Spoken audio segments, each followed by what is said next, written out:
백다방 있죠. 백다방 사장님이 하루에 커피를 100잔을 판다고 한번 생각을 해보겠습니다. 그러면 한 달에 몇 잔을 파는 거죠? 3,000잔의 커피를 파는 거예요. 근데 백종원 한번 볼게요. 백종원은 우리나라에 백다방을 500개를 가지고 있어요. 그러면 백종원 입장에서 저 500개의 대리점에서 커피가 하루에 100잔씩 팔린다면 한 달에 몇 잔이 팔리는 거죠? 하루에 5만 잔, 한 달에는 150만 잔의 커피가 백종원에 의해서 팔려나가고 있는 거예요. 맞나요? 자, 만약에 백다방 사장님이 내가 100잔씩 팔아서 150만 잔을 한번 팔아보겠다. 얼마나 걸릴까?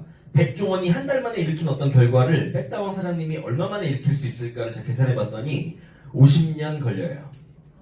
자, 다시 말해서 백종원이 한 달 일하는 결과는 백다방 사장님이 50년 일했을 때의 결과와 같고, 백종원이 3달 일하면 백다방 사장님은 그 결과를 죽을 때까지 못 쫓아간다 이야기가 됩니다.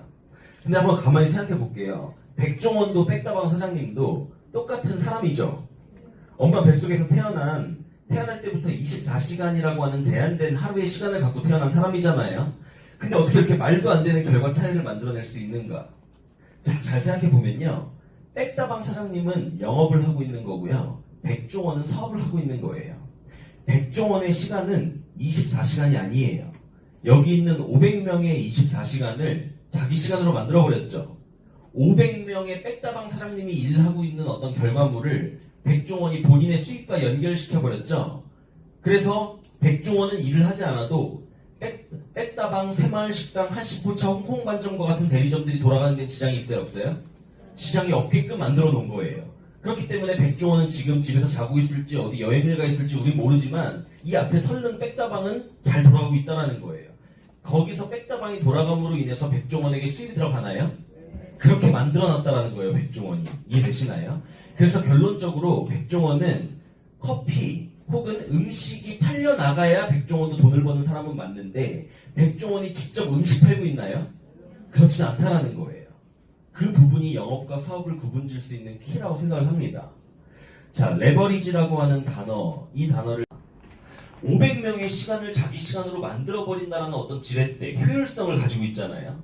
그런 시스템을 가지고 있고 그 부분이 바로 비즈니스의 키라고 생각합니다. 그렇기 때문에요. 평범한 사람들은 돈을 벌기 위해서 뭐에 관심이 많냐면 본인의 시급을 올리는 데 관심이 많아요. 그렇기 때문에 우리는 자기의 개인 스펙을 쌓으려고 노력하죠. 우리가 학교 다니고 학원 다니고 영어 점수 맞추고 취업 준비하고 하는 이 모든 과정이 결국은 나의 시급을 올리기 위한 거예요. 결국은 나의 몸값을 올려서 결국 내가 일하는 모든 시간을 내가 일해서 한 달 동안에 받는 페이를 내가 일하는 시간으로 나누면 그게 시급 아닌가요? 당신은 최저 시급 받고 있으면 시급 8,000을 받고 있는 것일 거고 나는 계산해봤더니 내 시급이 5만 원이야 이런 사람도 있을 거고요. 그거는 어쨌든 결국은 개인의 스펙과 개인의 역량을 가지고 하는 거잖아요. 근데 백종원과 같은 형태의 수입, 레버리지 형태의 수입을 벌고 있는 사람들은요. 자기의 스펙을 올리는 부분보다 더 관심 있는 부분이 레버리지 형태의 수입을 만들어낼 수 있는가? 그러니까 어느 순간부터는 내가 개입이 덜 돼도 무언가가 돌아가는데 지장이 없게끔 만들어 놓는 형태의 수입에 관심이 많다는 겁니다.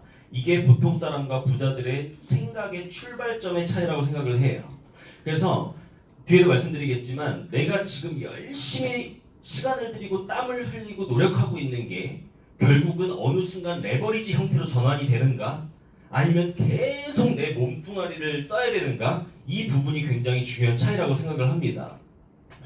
자, 우리는 자본주의의 사회에 살고 있기 때문에 어쨌든 돈을 벌어야 돼요. 그렇죠? 네. 자, 근데 이 세상에 돈을 버는 방법은 크게 2가지밖에 없습니다. 첫 번째는 뭐예요? 노동 수입이고요. 두 번째는 권리 수입이라고 하는 형태의 수입이에요. 저는요, 뉴스킨 사업을 알기 전에는 이 왼쪽이 전부인 줄 알고 살았어요. 그렇기 때문에 그냥 왼쪽을 100%라고 생각하고 살았기 때문에 어떻게 하면 내 시간당 페이를 올릴까? 내가 1시간 노동했을 때 버는 돈의 액수를 높일 수 있을까에 관심이 많았던 거예요. 그렇기 때문에 전 대학 졸업하고 이력서를 한 50군데 뿌려가지고 저를 뽑아주는 몇 군데 중에서 페이 많이 주는 데로 가려고 했다라는 거예요. 근데 뉴스킨 사업을 공부하면서 제가 이해가 된 부분은 아, 나 지금 반쪽짜리만 알고 있었구나. 이런 세상이 있구나라는 걸 이해했던 것 같아요.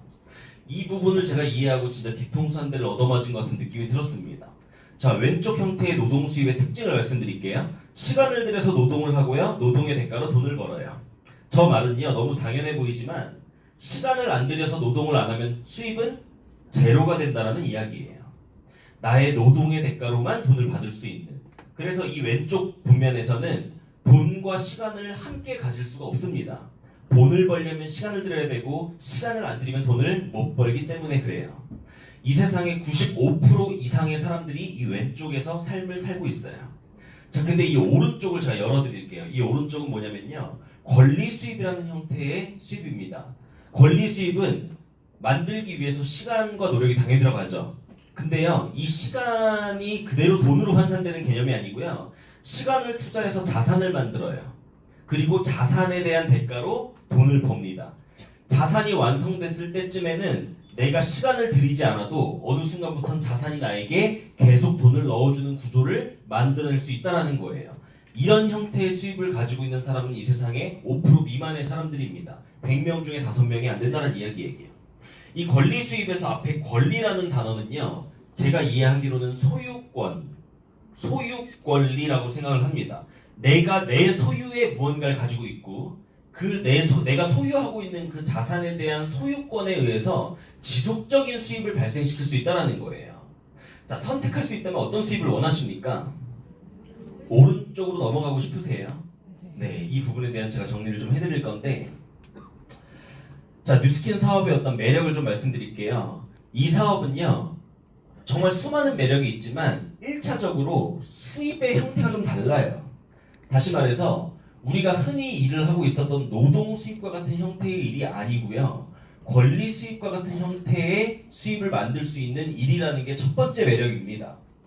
그 이유는요, 뉴스킨 사업을 잘 하게 되면 결국은 나의 유통망과 나의 시스템을 만들어낼 수가 있다는 거예요. 내 유통망과 나의 시스템을 가지고 있다는 얘기는요, 이런 형태의 수입을 만들어낼 수 있다는 얘기가 돼요.